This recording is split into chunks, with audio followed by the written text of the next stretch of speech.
Ito another another welding. Ang tatak niya Fix Pro. Bali ano to, MMA, TIG welding sa cold TIG. Bali ang model niya, saan ba yung model niya?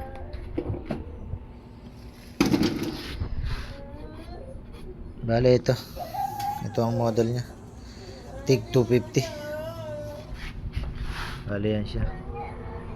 Meron siyang relay, meron siyang fuse breaker.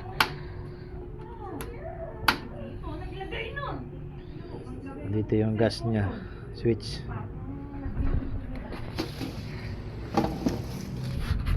Bali sabi ng may-ari may pumutok daw sa loob. Bali kakalasin ko muna.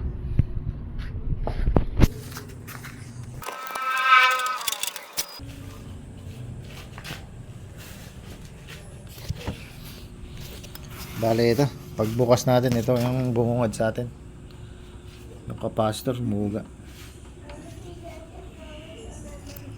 Pero sa iba kong tiningnan ng piyesa, wala naman ako nakitang may sira.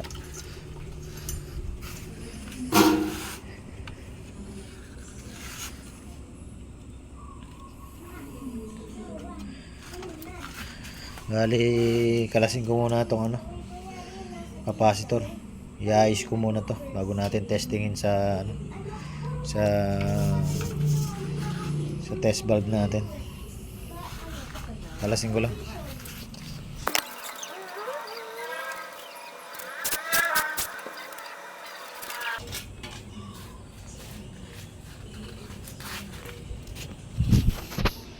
Bale ito, na-remove ko na siya. Bali kalasin ko lang, tanggalin ko lang yung mga capacitor para matester ko. Bali ito, nakalas ko na siya. Bali ito, putol siya, putol yung isang paa.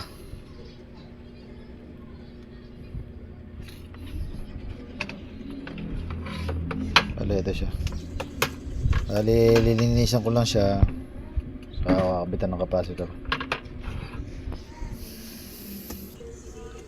Bali ito, wala pala ako available na kaganitong capacitor.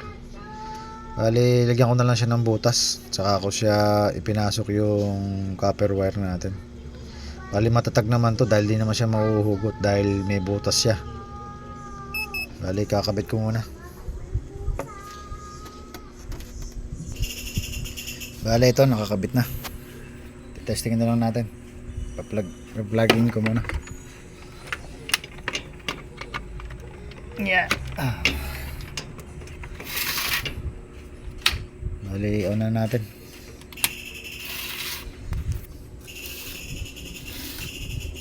Bali on ko na sa on ko na dito sa test light natin. Bali yan, nag-click na siya. Enter siya. Bali nag-e-error siya.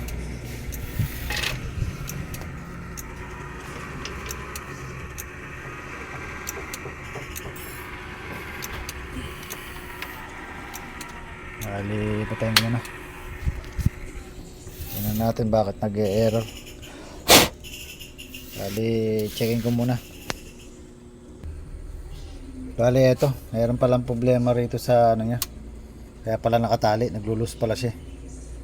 Kailangan i-ayos ko muna to tang wala nang ganitong tali. Kaya pala siya patay sindi. Bali alisin ko lahat, ayusin ko to. Bali ito, nakalas ko na. Bali linisin talaga siya. Marami siyang corrosion. Ito. Tatanggalin yung corrosion, saka ko siya resolder para maging bago yung hinang niya. Ayan, pati yung IC aanihin natin to, resolder natin. Tapos dito sa kabila, sa socket nya, tatanggalin din to. Lilinisin ko muna, saka ko ihinang na panibago. Bale ito, nakikabit ko na ulit, na-shoulder ko na lahat yun at nalinis ko na. Bale ang ano na lang gagawin natin, tetestingin na lang. Bale ito yung plug, saksak ko na 220. Yan, nakasaksak na siya. Siyokan na lang natin din sa breaker. Yan, bale nandang may blower. Bale ito na siya ngayon. Ayun, meron siyang 50. Bali naka select natin sa MMA. Ayan, nagko-control naman siya. Bali check natin yung output kung meron. Ito positive saka negative. Ilang natin sa DC. Positive, negative. Bali ito, meron siyang 65, 66. Ayan, bali 66. Bali ang kailangan na lang natin gawin, testingin natin sa labas. Gamitan ko ng ng rod. Setup ko lang. Bali ito, nakasetup na.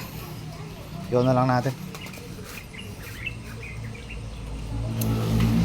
Bali mandar na siya. Bali lipat lang natin sa MMA. Ayan, bali nandun na siya.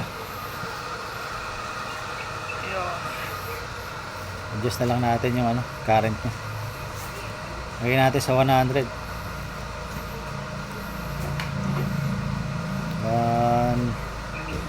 130. Kaya testingin ko na. Bali okay na. Okay na siya. Hindi na siya namamatay.